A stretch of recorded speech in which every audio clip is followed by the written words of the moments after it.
Upang mapanatili ang solemnidad ng banal na misa, pakilagay po sa silent mode ang iyong telepono. Magsitayo po ang lahat sa sumabay sa pambungad na awit.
Magandang umaga po sa inyong lahat. Magandang umaga po, Padre.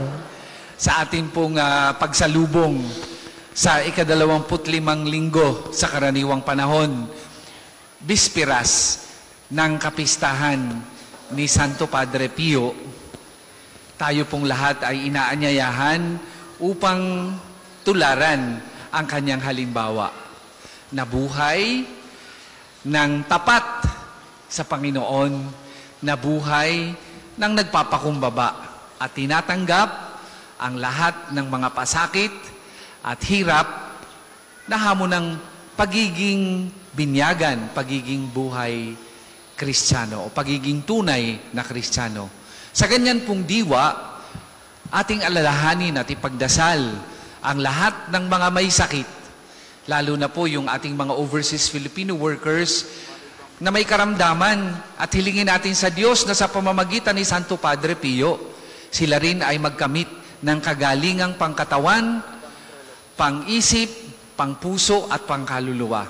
Kasama nating ipinagdadasal kayong lahat na nagpa-intensyon ngayong umagang ito sa ating banal na misa, kayong lahat na naririto physically sa pambansang dambana, at kayong lahat na deboto at disipulo ng ating Panginoong Hesus at ni Santo Padre Pio. Simulan po natin ang pagdiriwang sa ngalan ng Ama at ng Anak at ng Espiritu Santo. Amen. Sumainyo ang Panginoon. At sumainyo rin. Mga kapatid, atin munang pagsisihan ang ating mga nagawang pagkukulang, lalo na sa maraming beses na sa halip na makita natin at maging masaya sa tagumpay ng iba, tayo ay nainggit at hinatak silang pababa.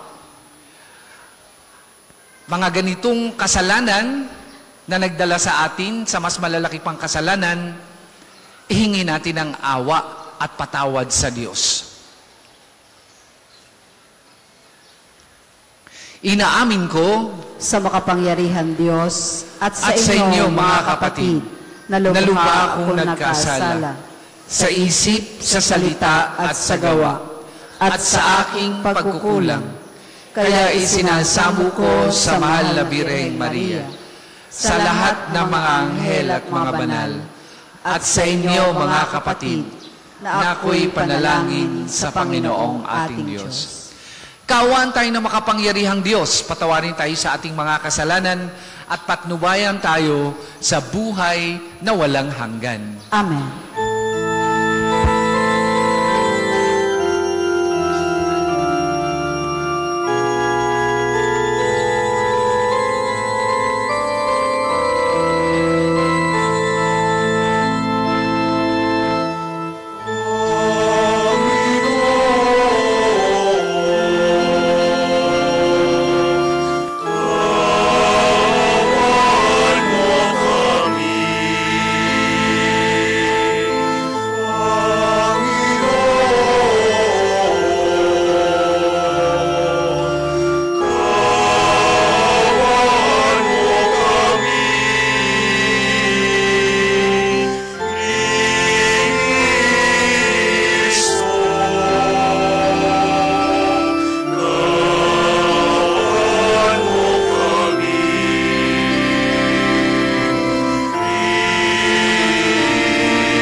Manalangin tayo. Ama naming makapangyarihan, itinakda mong ang lahat ng mga utos mo ay mauwi sa pag-ibig sa iyo at sa kapwa-tao. Ipagkaloob mong sa pagtalima namin sa mga ito, kami pagindapatin mong sumapit sa buhay na walang katapusan, sa pamamagitan ni Jesucristo kasama ng Espiritu Santo, magpasawalang hanggan. Amen.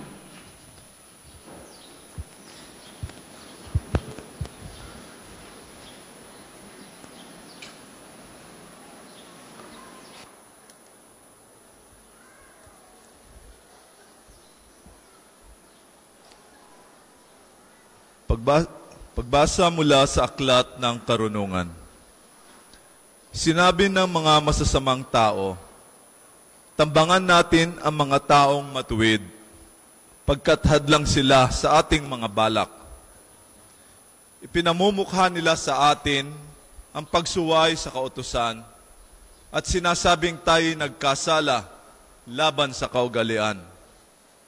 Tingnan natin kung ang salita nila ay magkakatotoo, kung ano ang mangyayari sa kanila pagkamatay nila.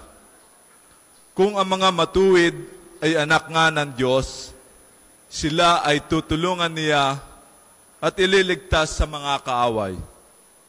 Subukin natin silang dustain at pahirapan upang malaman natin kung hanggang saan ang kanilang kagandahang asal at kung hanggang kailan sila makatatagal. Subukin nating ibingit sila sa kamatayan. Yamang, ang sabi nila ay iingatan sila ng Diyos. Ang salita ng Diyos. Salamat sa Diyos.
tagapagsanggalang ko ang Panginoon.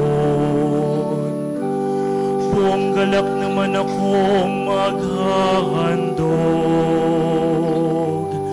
ng pasasalamat sa Panginoong Diyos dahilan sa Kaniyang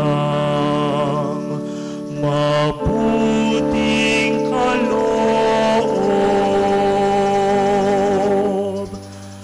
Ang Diyos ang pagtutulong at sa akin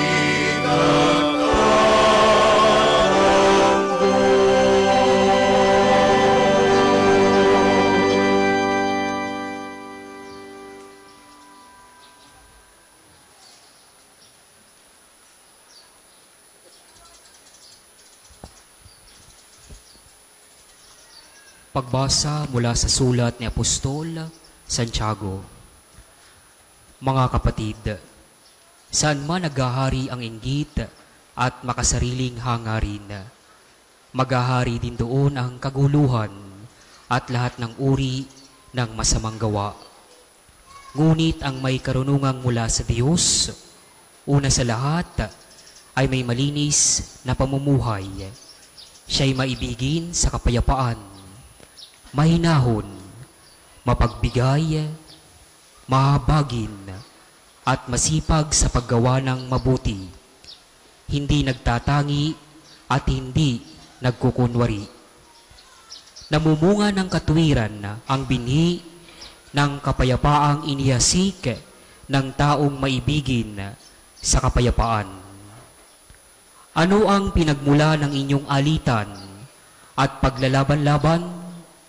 Hindi ba't ang masasamang nasa namumugad sa kalooban bawat sa inyo at pawang magkakalaban-laban? Mayroon kayong pinakamimithi, ngunit hindi ninyo makamtan, kaya't papatay kayo kung kailangan. Mapas sa inyo lamang ang lahat ng ito. Dahil sa inyong pag-iimbot sa mga bagay na hindi sa inyo, kayo'y nagkakagalit-galit at naglalaban-laban. Hindi ninyo makakamtan ang inyong minimithi, sapagkat hindi kayo humihingi sa Diyos. Humingi man kayo, wala rin kayong natatanggap, sapagkat masama ang inyong layunin. Humihingi kayo upang gamitin sa kalayawan. Ang salita ng Diyos. Salamat sa Diyos. Magsitayo po ang lahat.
Sumainyo ang Panginoon. At sumainyo rin. Ang mabuting balita ng Panginoon ayon kay San Marcos. Papuri sa iyo, Panginoon. Noong panahong iyon, si Jesus at ang kanyang mga alagad ay nagdaan sa Galilea. Ayaw ni Jesus na malaman ito ng mga tao sapagkat tinuturuan niya ang kanyang mga alagad. Sinabi niya, ang anak ng tao ay ipagkakanulo at papatayin, ngunit muling mabubuhay sa ikatlong araw. Hindi lang naunawaan ang sinabi niya, ngunit natatakot naman silang magtanong sa kanya. At dumating sila sa Capernaum. Nang sila'y nasa bahay na, tinanong ni Jesus ang kanyang mga alagad, ano bang pinagtatalunan ninyo sa daan? Hindi sila kumibo sapagkat ang pinagtatalunan nila ay kung sino sa kanila ang pinakadakila. Naupo si Jesus, tinawag ang 12 at sinabi, ang sino mang nagnanais maging una ay dapat maging huli sa lahat at maging lingkod ng lahat. Tinawag niya ang isang maliit na bata at pinatayo sa harapan nila. Pagkatapos, kinalong niya ito at sinabi, ang sino mang tumanggap sa isang maliit na batang tulad nito alang-alang sa akin, ay tumatanggap sa akin. At sino mang tumanggap sa akin, hindi ako ang kanyang tinatanggap, kundi ang nagsugo sa akin. Mga kapatid, ang mabuting balita ng Panginoon. Pinupuri ka namin, Panginoong Heso Kristo.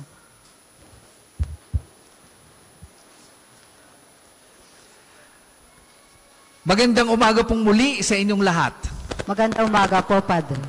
Malugod po namin kayong tinatanggap dito sa pambansang dambana ni Santo Padre Pio. Kayo pong lahat na nakikilahok sa pagdiriwang na ito ng banal na Eucharistia ng ating Panginoong Jesus. Ganun na rin sa inyong pakikiisa sa pagdiriwang ng kapistahan ni Santo Padre Pio bukas. Alam ko po, marami sa inyo na nagpunta na rito at nagsadya dahil bukas ay may pasok. At maraming mga deboto na sinamantala na ang pagkakataong ito para kahit papaano ay mawagiswisan na ng biyaya ng pagdiriwang ng kapistahan ni Santo Padre Pio. Naway pagpalain kayo ng Panginoon sa pamamagitan ni Santo Padre Pio. Ngayon pong linggong ito, on the 25th Sunday in Ordinary Time, ang paksa po na pinagtuunan ko ng pagninilay ay yung nararanasan nating lahat, ngunit hindi natin masyadong pinapansin. Kasi hindi natin kita ang magnitude nito sa komunidad. Ang paksa po ay ang inggit. Sa ating buhay Kristiyano, ang inggit ay isa sa mga pangunahing hadlang na nakakasira sa ating relasyon sa Diyos, sa kapwa, at sa ating mga sarili. Basta may inggit, may galit, na hadlang papuntang langit. Uulitin ko po yon. Basta may inggit sa ating mga puso, siguradong yan ay may kasamang galit, na hadlang papuntang langit. Sa banal na kasulatan, marami tayong makikitang halimbawa ng mga tao na nasira ang buhay dahil sa inggit. Isang halimbawa nito ay si Cain at Abel. Sa Genesis chapter 8 verses 3 to Genesis verses 4 o chapter 4 verses 3 to 8, ipinapakita kung paano nainggit at nagalit si Cain sa kanyang kapatid na si Abel dahil sa pagtanggap ng Diyos sa handog ni Abel, habang hindi naman tinanggap ang sa kanya. Ang inggit At galit na ito ang nagtulak kay Cain upang pumatay, kung saan nagdulot ito ng malalim na kapahamakan sa kanyang buhay at sa kanyang buhay pamilya. Isa lang po yan. Sa Lumang Tipan, meron ding kwento ng magkakapatid na nainggit sa kanilang bunsong kapatid o sa kanilang kapatid dahil naging paborito ng kanilang ama. Di ba yan ang kasaysayan ni Joseph and his brothers sa Genesis 27? Anong ginawa ng kanyang mga kapatid? Binalak siyang patayin. Inihulog sa balon. Ang nagbunsod sa kanila ay inggit. Ganon din sa Lumang Tipan, ang kwento ni Sarah at ni Hagar. Asawa ni Abraham. Nainggit si Sarah kay Hagar dahil hindi siya magkaroon ng anak. Kaya nga, itong inggit niyang ito ay nagdala para masira ang plano ng Diyos na nagiging hadlang sa isang masaya at nag-uunawa ang pamilya. Ganon din ang kwento ni Saul at David. Sa 1 Samuel chapter 18, verses 5 to 16, dahil sa tagumpay ni David sa kanyang mga pakikipaglaban sa kalaban ng Israel, nainggit si Saul. Anong ginawa? Binalak ipapatay si David. Sa Bagong Tipan, ganyan ang kwento ng panganay na kapatid. Sa kwento ng prodigal son, nabigyan ng muling pagkakataon ng bunsong kapatid matapos maging walwal ang buhay. At dahil dito, nainggit ang kanyang nakatatandang kapatid at sinisi ang amang napaka-generous at mapagpatawad. Yan ang kwento ng prodigal son. Ganyan mga kapatid ang nagagawa, ang masamang nagagawa ng inggit sa ating buhay. At kapag sinabing inggit, madali tayong makarelate dyan sa karanasan natin. May mga tao,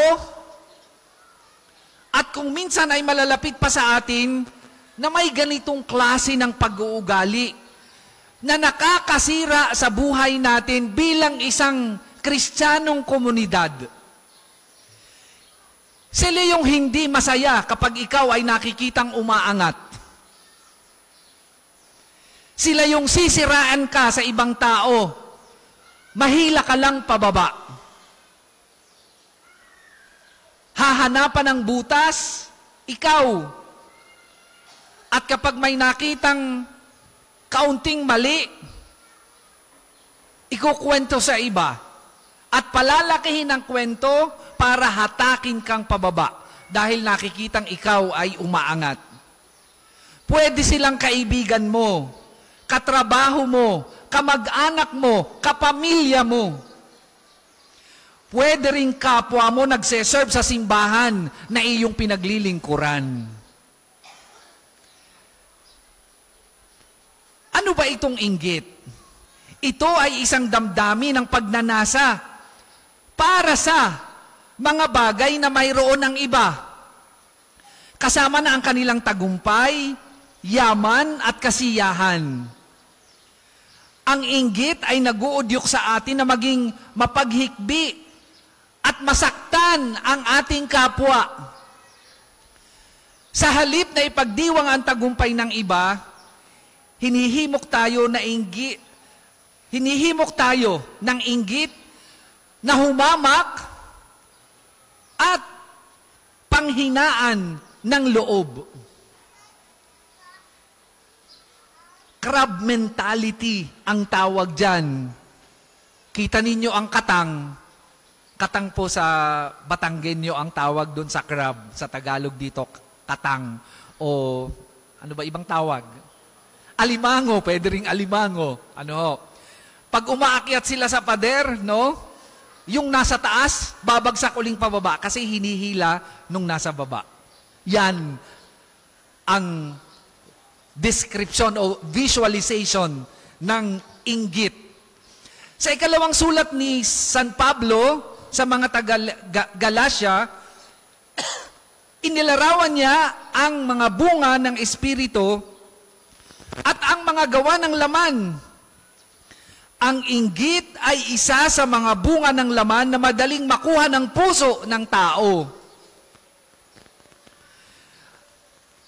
Sa Galatians chapter 5 verses 19 to 21, itinuturo na ang mga ganitong pag-uugali ay nagdudulot ng pagkakahiwa-hiwalay sa komunidad ng mga mananampalataya. Kaya ganito po ka-destructive ang inggit sa buhay natin bilang mga Kristiyano. Sa halip na magpatuloy tayo sa ating pananampalataya, ang inggit ay nagdudulot sa atin ng tensyon at hidwaan. Kung kaya nga, binabalaan tayo ng ikalawang pagbasa mula sa aklat ni Santiago. Aniya, sapagkat kung saan man naghahari ang inggit at makasariling hangarin, maghahari din doon ang kaguluhan at lahat ng uri ng masamang gawa.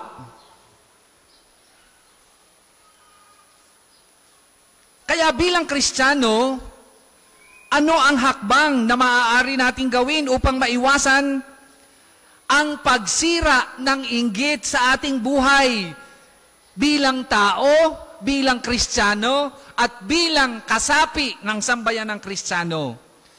Narito po ang ilang mga mungkahi na gabay natin ngayong linggong ito. Una, magpasalamat tayo sa biyayang ating tinatanggap. Palakasin ang ating puso sa pamamagitan ng pagpapahalaga sa ating sariling mga biyaya.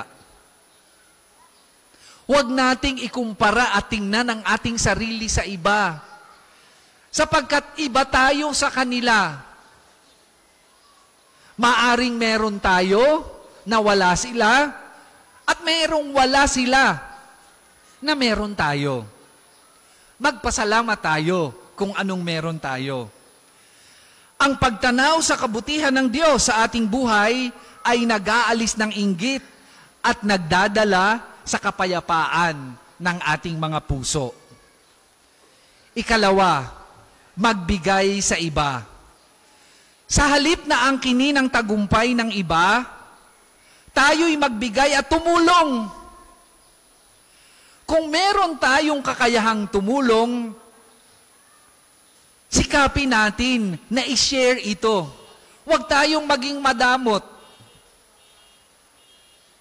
Ang pagiging makasarili at pagiging madamot ang siyang seedbed ng inggit. Ang pagkakaroon ng puso para sa iba ay nagbubukas ng daan upang makita natin ang kagandahan ng kanilang tagumpay. At ito ang sikreto o isa sa mga sikreto ni Santo Padre Pio. Habang siya'y umaangat sa kabanalan, habang nagtatagumpay, ang kanyang mga pagnanais at proyekto bilang pinili ng Diyos na maging saksi ng kanyang awa at habag, ang daming nainggit sa kanya. Kasamahan niya sa community kung ano-anong sira at pagbibintang ang ginagawa sa kanya. Pinagbintangang sinasapian ng demonyo. Pinagbintangang kinakamkam ang mga perang ibinibigay ng mga tao. Pero sa halip na masira ang kanyang loob, ano ang kanyang ginawa? Patuloy lamang siya sa kanyang paggawa ng mabuti. Hindi siya gumanti, hindi siya nagtanim ng sama ng loob. At sinigurado niyang ang lahat ng ibinibigay sa Kanya ay ibinabahagi niya sa iba. Kaya nga nakapagtayo siya ng isa sa legacy niya sa San Giovanni di Rotondo, ang Casa Sollievo de la Sofferenza. Isang ospital na pangarap din natin dito sa pambansang Dambana para sa mahihirap na isinasama natin bilang bahagi ng master plan ng 14 na hektarya na ito. Na kung kakasihan ng Diyos at sa tulong ninyong lahat na nagnanais maging maisakatuparan nito, ibabahagi natin sa mahihirap. Dahil yan ang ginawa ni Santo Padre Pio. Yan ang nais niya. Diyan siya masaya.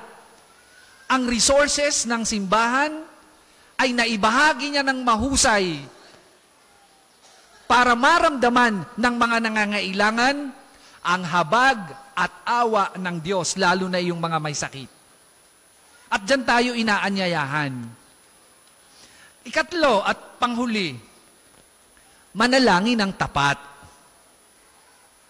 Hilingin natin sa Diyos na tulungan tayo sa mga pagbabago na kailangan natin. Ang panalangin ay nagbibigay ng lakas at tiyaga sa atin upang labanan ng ating inggit at ipalit dito ang pagmamahal at pagkakaisa. Basta may inggit, may galit, at basta may galit, hindi tayo makakapasok sa pintuan ng langit.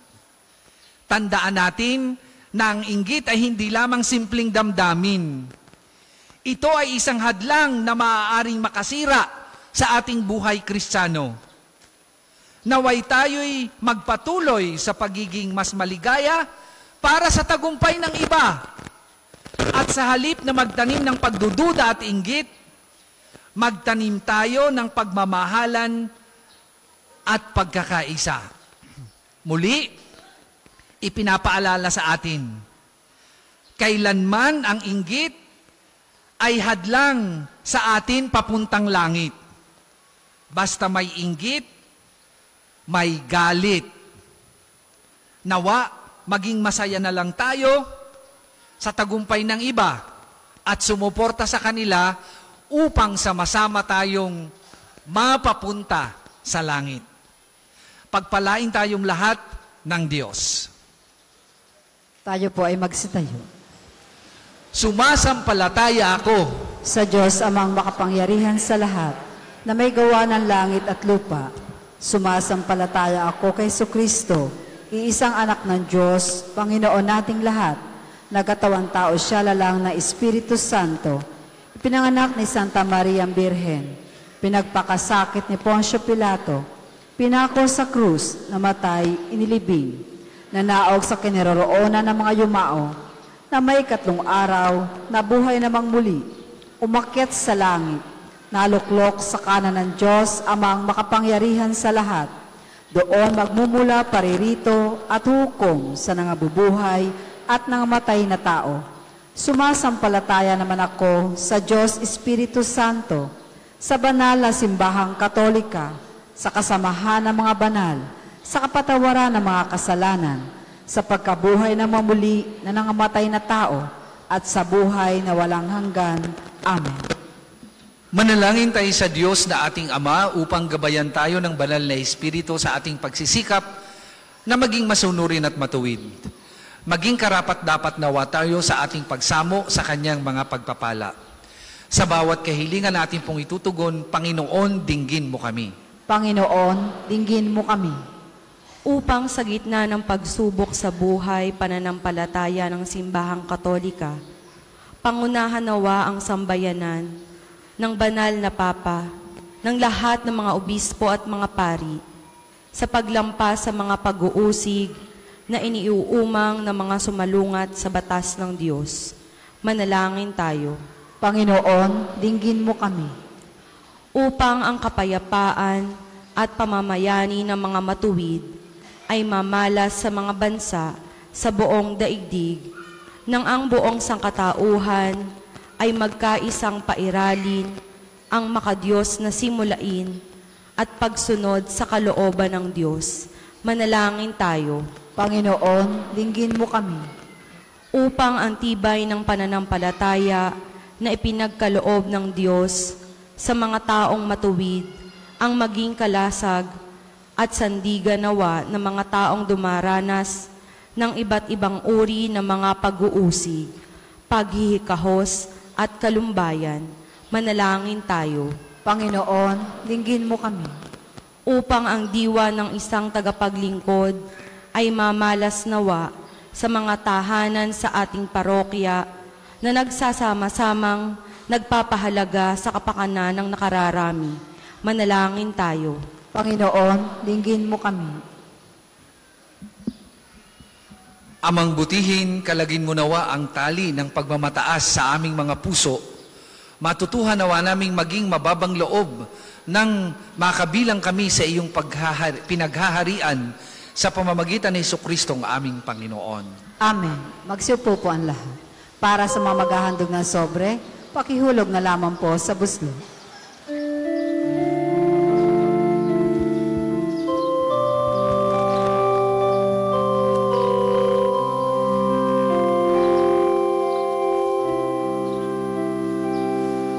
Handog namin itong alay, tinapay at alak, handa ng aming magpasasalamat, pagpupuri sa'yo,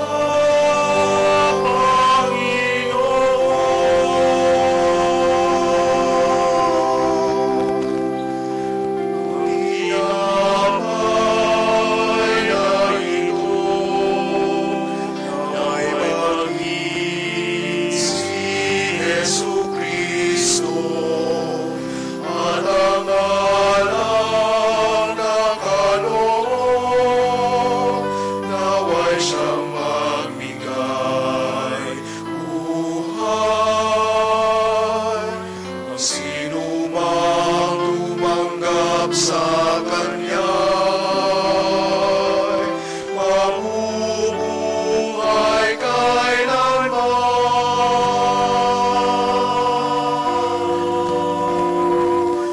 Handog namin itong alay, tinapay at alak, handa ng aming pasasalamat, pagpupuri sa'yo, Panginoon.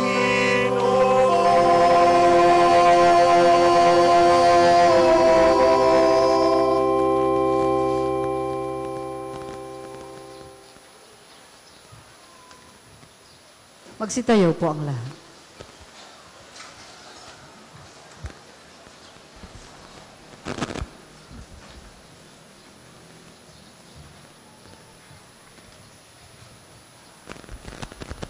Manalangin kayo mga kapatid upang ang paghain natin ay kalugdan ng Diyos amang makapangyarihan.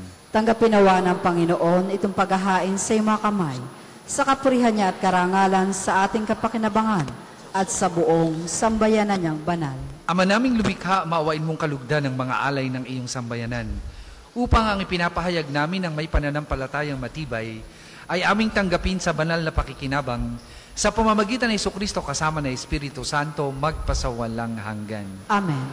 Sumainyo ang Panginoon. At sumainyo rin. Itaas sa Diyos ang inyong puso at diwa. Tinaas na namin sa Panginoon. Pasalamatan natin ang Panginoong ating Diyos. Marapat na siya ay pasalamatan. Ama naming makapangyarihan, tunay ngang marapat na ikaw ay aming pasalamatan sa pamamagitan ni Jesucristo na aming Panginoon. Siya ay naging kapwa naming maasahan upang may mangunang umako sa pananagutan dahil hangad mong magbago ang kinamihas ng pagkakanya-kanya ng sangkatauhan. Bunga ng pagtitiis, siya ay nanaig at ang kamatayan ay kanyang nalupig, kaya't siya ang aming daan para aming masapit ang iyong tapat at maasahang pag-ibig. Kaya kay isa ng mga anghel na nagsisiawit ng papuri sa iyo, nang walang humpay sa kalangitan, kami nagbubunyi sa iyong kadakilaan.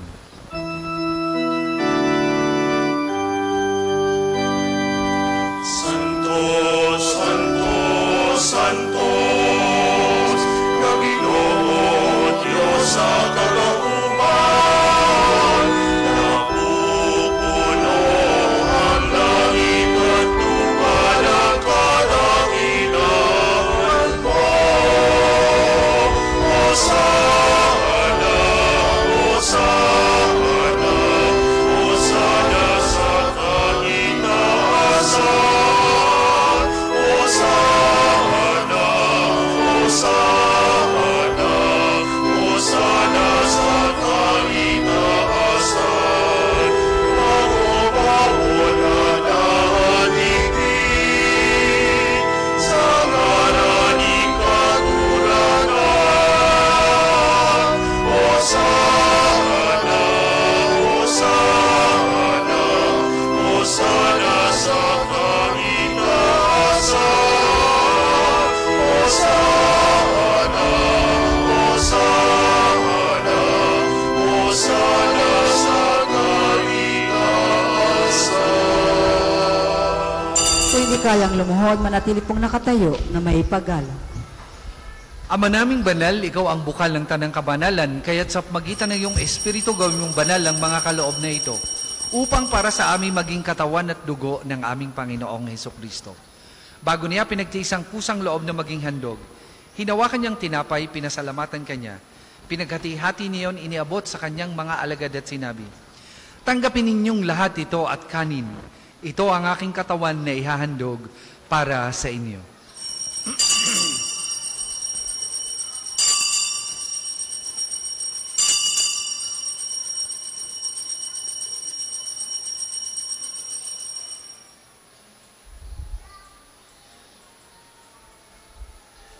Gayun din naman nung matapos ang hapunan, hinawakan niyang kalis, muli kanyang pinasalamatan. Iniabot niya ang kalis sa kanyang mga alagad at sinabi, "Tanggapin ninyong lahat ito at inumin. Ito ang kalis ng aking dugo, ng bago at walang hanggang tipan. Ang aking dugo na ibubuhos para sa inyo at para sa lahat. Sa kapagpapatawad ng mga kasalanan, gawin ninyo ito sa pag-alaala sa akin."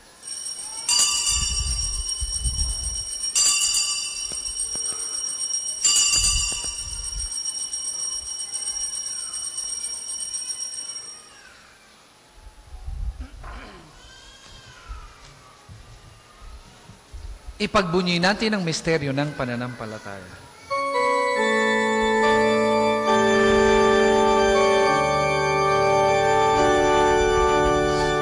Kristo'y namatay, si Kristo ay nabuhay, si Kristo'y babalik sa wakas ng panahon.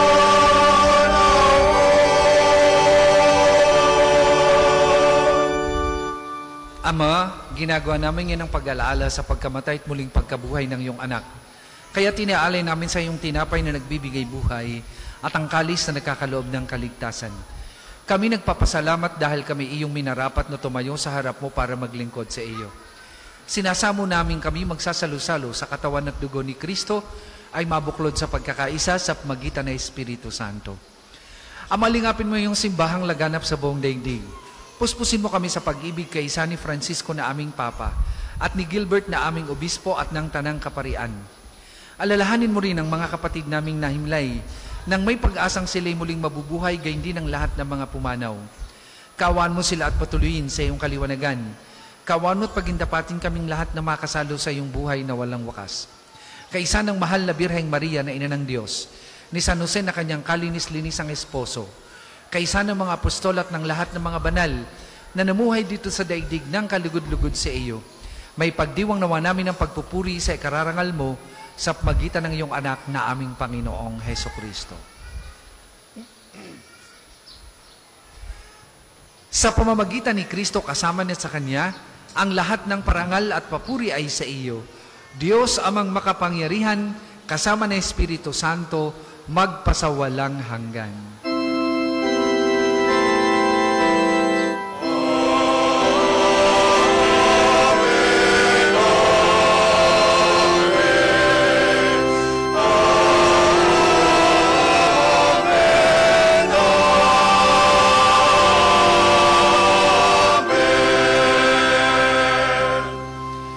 sa tagubilin ng mga nakagagaling na utos at turo ni Jesus na Panginoon natin at Diyos, ipahayag po natin ng lakas loob.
Hinihiling namin kami adya sa lahat ng masama, pagkalooban ng kapayapaan araw-araw, iligtas sa kasalanan at ilayo sa lahat ng kapahamakan.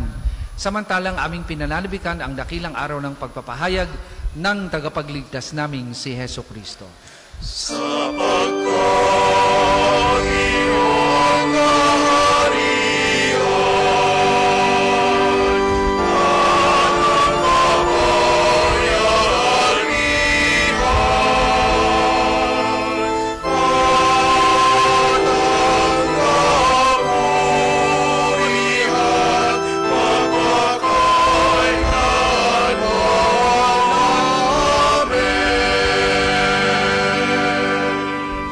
Panginoong Jesucristo, sinabi mo sa iyong mga apostol, kapayapaan ang iniiwan ko sa inyo, ang aking kapayapaan ang ibinibigay ko sa inyo.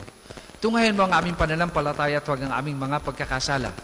Pagkalooban mo kami ng kapayapaan at pagkakaisa ayon sa iyong kalooban, kasama ng Espiritu Santo, magpasawalang hanggan. Amen. Ang kapayapaan ng Panginoon ay lagi pong sumainyong lahat. At sumainyo rin. Magbigayan po kayo at maghangad ng kapayapaan sa isa't isa.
kayang lumuhod, manatili pong nakatayo na may paggalang. Mga kapatid, ito ang kordero ng Diyos Ito ang nag-aalis ng mga kasalanan ng sanlibutan. Mapalad ang mga inaanyayahan sa kanyang banal na piging.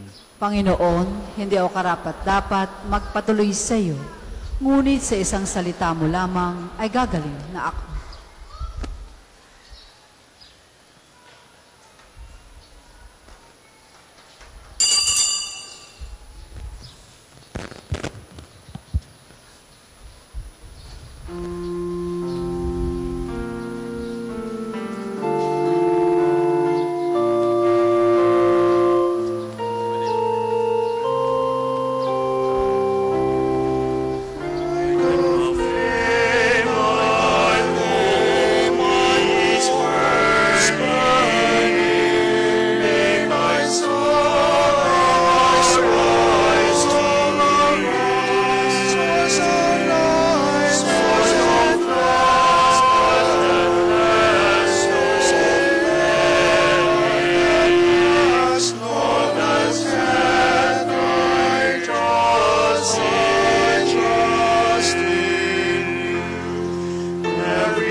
Ang second collection po ay para sa patuloy na pagpapaunlad ng parokya at pambansang dambana ni Santo Padre Pio at para sa pangangailangan ng matatanda at may sakit ng mga pari ng Archdiocese ng Lipa.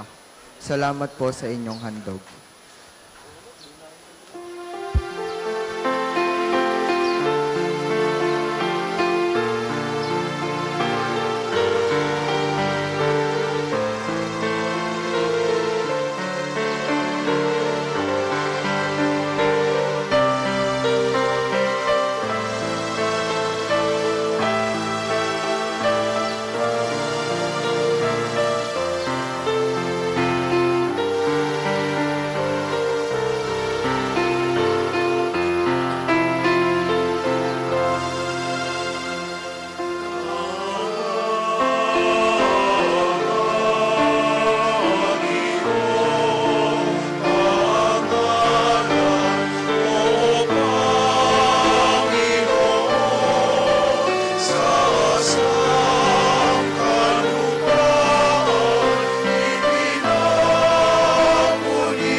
pagbabasbas. Si Kristo ang tinatanggap sa kalis na pagbabasbas. Si Kristo ang tinatanggap. Samantalang kumakain noon ng huling hapunan, tinapay ay inihain bilang katawang banal ng Panginoong nagpiling. Siya ay pagsaluhan sa kalis ng pagbabasbas. Si Kristo ang tinatanggap sa kalis ng pagbabasbas.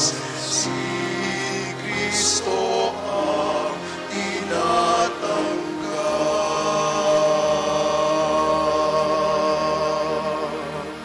Tayo po ay magsitayo. Manalangin tayo. Ama naming mapagmahal, kaming pinapagsalo mo sa banal na pakikinabang, ay patuloy mong kaawaan at tulungan upang ang aming tinanggap ay sanawang umiral sa pamumuhay namin sa araw-araw, bunga ng iyong pagtupos na aming ipinagdiriwang sa pamamagitan ni Jesucristo kasama ng Espiritu Santo magpasawalang hanggan. Amen. Panalangin na pagtitiwala kay Santo Padre Pio. Tayo pong lahat. Padre Pio, taga Petralcina, monghing banal, pintakasing santo na milenyong kasalukuyan, gabay namin sa pagtahak sa landasing makalangit, takbuhan sa pangailangan, huwaran ng pagtitiis. Sa iyo namin inilalapit aming mga kagipitan. Sa iyo po ibinibilin kalusugan at kabuhayan.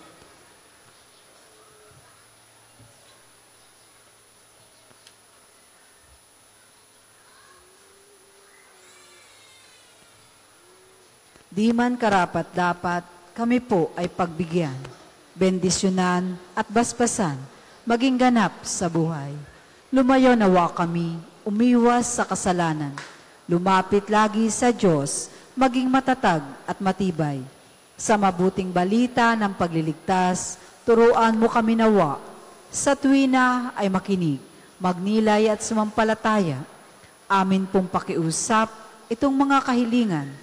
Puso ay nagsisisi, nagtitikang taimtiman, di na muling magkasala, sunod lagi sa Diyos Amang, kaysa ng Espiritu at ni Jesus na tagapamagitan. Amen. Magsiupo muna po ang lahat para sa ilang patalastas. Una, sa inyong pagdalaw sa pambansang dambana, mangyaring pakaingatan ang inyong mga personal na gamit. Hangad namin ang isang matiwasay at maayos sa pagbisita sa National Shrine. Ikalawa, tanda ng katapatan at pagpapasalamat ng pambansang dambana sa inyong tulong at donasyon. Makikita niyo po sa ating screen ang total collections nagdaang linggo. Salamat po sa patuloy na kagandahang loob. Ikatlo, sa darating na January 25, 2025, ay susuportahan ng pambansang dambana ang gaganaping 129 Plenary Assembly ng Catholic Bishop Conference of the Philippines o CBCP dito sa Archdiocese ng Lipa. Bahagi ng paghahanda para sa mahalagang pagdiriwang na ito ng mga obispo ng Pilipinas, kami po ay kumakatok sa inyong mabubuting puso upang matugunan ang mga pinansyal na pangangailangan. Mayroon pong mga sobre na ipamimigay ng ating mga tagapanglingkod para sa inyong mga handog na lubos nating pasasalamatan. Ang inyong tulong at panalangin ay malaking bahagi sa pagkatagumpay ng pagpupulong na ito. Maraming salamat po. Ikalima, ngayon po ang huling araw ng Misa Novena sa karangalan ng ating patron. Ang misa po ay mamaya ika-6 ng gabi, na susundan ng rito ng paggunita sa kanyang kamatayan. At bukas, ika-23 ng Setyembre, ay kapistahan ni Santo Padre Pio. Ang mga misa ay sa ika-6 at ika-9 ng umaga, ika-12 ng tanghali, ika-5 at ika-4 ng hapon, na susundan ng prosesyon at fireworks. Kayo pong lahat ay inanyayahang makiisa. Ang susunod pong misa ay sa ganap na ika-11 ng umaga. Maraming salamat po at mangyaring panatilihin natin ang kalinisan, katahimikan at diwa ng pananalangin sa loob at labas ng ating simbahan. Magsitayo pong lahat para sa pagbabasbas ng religious articles. Sa ngalan po ng mga paring naglilingkod sa Pambansang Dambana at sa ngalan din po ng Arsobispo ng Lipa na sa kasalukuyan ay kasama ng senior clergy ng Lipa para po sa retreat dyan sa Roma, kami po ay nag-aanyaya sa inyong lahat na dumalo sa mga pagdiriwang sa kapistahan ni Santo Padre Pio bukas simula alas 6 ng umaga, masusundan po ng alas 9 ng umaga katulad ng inyong nakita, and then alas 12 ng tanghali, alas 2 ng hapon at alas 4 ng hapon. Ang alas 6 po at alas 4 ng hapon ay may healing liturgy bilang bahagi ng ministeryo ni Santo Padre Pio. Marami pong salamat. Mga kapatid, manalangin tayo sa Diyos amang makapangyarihan upang tayo maging kawangis ni Kristo sa taimtim na pagdalangin sa tulong ng mga larawan at mga dasalan. O Panginoong Diyos, Ikaw ang bukal ng lahat ng pagpapala at biyaya. Ibuhos mong iyong bendisyon sa mga gamit na ito sa pananalangin, mga rosaryo, imaheng, dasalan, na nagpapalala na iyong kabutihan, kabanal at pagmamahal sa amin.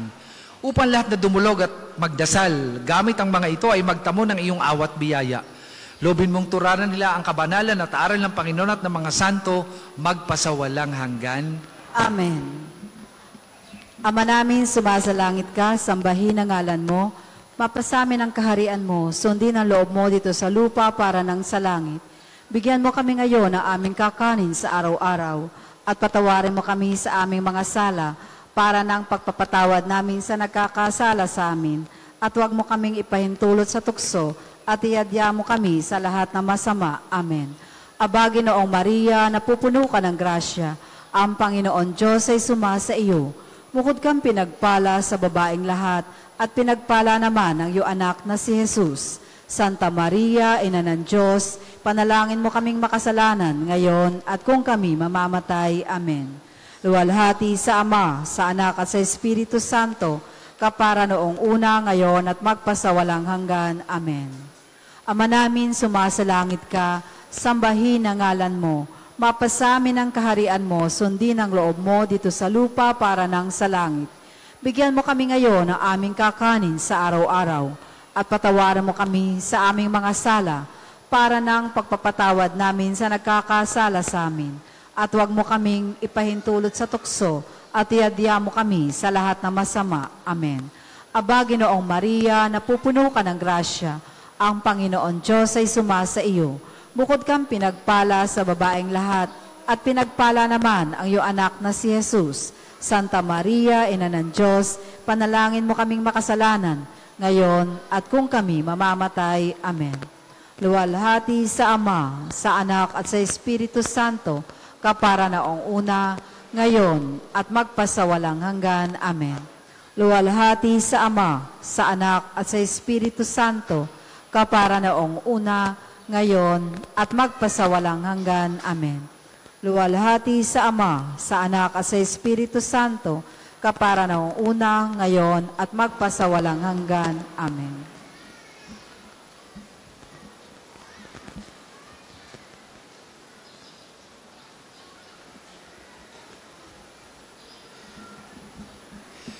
Sumainyo ang Panginoon. At sumainyo rin. At pagpalain kayo ng makapangyarihang Diyos, Ama, Anak at Espiritu Santo. Amen. Tapos na po ang ating pagdiriwang, humayo kayong mapayapa. Salamat sa Diyos.